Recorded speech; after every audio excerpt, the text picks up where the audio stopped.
রাস্তায় ফেলে যাওয়া নবজাতককে সারা রাত পাহারা দিল একদল কুকুর। ভারতের পশ্চিমবঙ্গের নদিয়া জেলায় ঘটে যাওয়া এই ঘটনাটি যেন পৃথিবীর সংজ্ঞা নতুন করে ভাবতে শেখালো।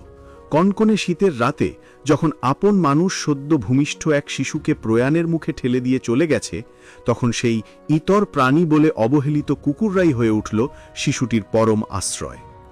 ভারতীয় গণমাধ্যমে উঠে আসা তথ্যে জানা যায়, গত ১ ডিসেম্বর ভোরের কুয়াশা ভেজা সকালে শিশুটি যখন রাস্তায় পড়েছিল, তখন তার পাশে কোনো মানুষের ছায়া পর্যন্ত ছিল না। অথচ কলোনির বাসিন্দারা অবাক হয়ে দেখলেন, একদল পথ কুকুর শিশুটিকে ঘিরে নিখুঁত একটি বৃত্ত তৈরি করে সারা রাত ঠায় দাঁড়িয়েছিল। তাদের মধ্যে ছিল না কোনো ঘেউ ঘেউ শব্দ, ছিল না কোনো আগ্রাসী মনোভাব, বরং তাদের চোখে মুখে ছিল এক অদ্ভুত সতর্ক পাহারা, যেন তারা বুঝতে পেরেছিল এই ছোট্ট প্রাণটি বাঁচার জন্য লড়াই করছে এবং তাকে রক্ষা করার দায়িত্ব এখন তাদেরই। ঘটনাটি প্রথম নজরে আসে কলোনির বাসিন্দা শুক্লা মণ্ডলের। তিনি বলেন, ঘুম ভেঙে এমন দৃশ্য দেখবেন তা তিনি কল্পনাও করেননি। কুকুরগুলো আক্রমণাত্মক ছিল না, বরং তারা অত্যন্ত শান্ত ও সতর্ক অবস্থায় বৃত্তাকার হয়ে দাঁড়িয়েছিল। স্থানীয় আরেক বাসিন্দা সুভাষ পাল ভোরের দিকে হালকা কান্নার শব্দ শুনে ভেবেছিলেন হয়তো কোনো প্রতিবেশী পরিবারের অসুস্থ শিশু কাঁদছে, কিন্তু বাইরে এসে তিনি দেখেন এক নবজাতক পড়ে আছে আর কুকুরগুলো তাকে ঘিরে রেখেছে পাহারাদারের মতো। আলো ফুটতেই শুক্লা মণ্ডল ধীরস্বরে কুকুরগুলোকে ডাকলে তারা যেন মানুষের ভাষা বুঝেই সরে গিয়ে রাস্তা করে দেয়। এরপর তিনি শিশুটিকে জড়িয়ে নেন এবং প্রতিবেশীদের সহায়তায় তাকে মহেশগঞ্জ হাসপাতালে নিয়ে যান। চিকিৎসকরা জানিয়েছেন শিশুটির শরীরে কোনো আঘাত নেই, অর্থাৎ কুকুরগুলো তাকে বিন্দুমাত্র আঁচড় লাগতে দেয়নি। একজন রেলকর্মী আক্ষেপ করে বলেন, যাদেরকে আমরা প্রতিদিন তাড়াই, তারাই আজ মানুষের শিশুকে বাঁচিয়ে প্রমাণ করল যে তাদের হৃদয় মানুষের চেয়েও বড়।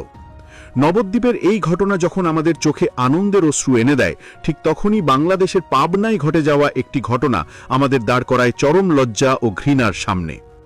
সীমান্তের ওপারে কুকুর যখন মানুষের সন্তানের অভিভাবক হল, তখন এপারে মানুষ হয়ে উঠল ৮টি অবলা প্রাণীর ঘাতক। পাবনার ঈশ্বরদী উপজেলা নির্বাহী কর্মকর্তার বাসভবনের এক কোণায় আশ্রয় নিয়েছিল টম নামের একটা মা কুকুর। মাত্র ১ সপ্তাহ আগেই সে জন্ম দিয়েছিল ফুটফুটে ৮টি ছানা। পৃথিবীর আলো বাতাস ঠিকমতো দেখার আগেই মানুষের নিষ্ঠুরতার শিকার হতে হলো তাদের। ক্ষুদ্র কৃষক উন্নয়ন ফাউন্ডেশনের কর্মকর্তা হাসানুর রহমান নয়নের স্ত্রী গত রোববার রাতের অন্ধকারে এই জঘন্য কাণ্ডটি ঘটান। কুকুরছানাগুলোর অপরাধ ছিল কেবল তাদের অস্তিত্ব জানা দেওয়া, অর্থাৎ সামান্য চিৎকার ও চেঁচামেচি। এই তুচ্ছ কারণে তিনি ৮টি জীবন্ত ছানাকে বস্তাবন্দি করে পুকুরের পানিতে ডুবিয়ে নির্মমভাবে তাদের প্রাণ কেড়ে নেন। এই দুটি ঘটনা আমাদের বিবেকের সামনে এক বিশাল প্রশ্নবোধক চিহ্ন এঁকে দিয়েছে। নবদ্বীপের কুকুরগুলো প্রমাণ করেছে, পশু হলেও তাদের মধ্যে রয়েছে মমত্ববোধ, রয়েছে জীবন রক্ষার তাগিদ।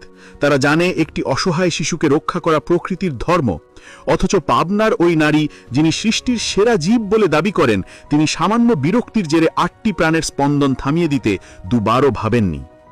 নবদ্বীপের কুকুরগুলো যখন মাতৃত্ব আর ভালোবাসার নজির গড়ল, তখন পাবনার ঘটনা আমাদেরকে আঙুল দিয়ে দেখিয়ে দিল মানুষের মনের ভেতরের অন্ধকার দিকটি।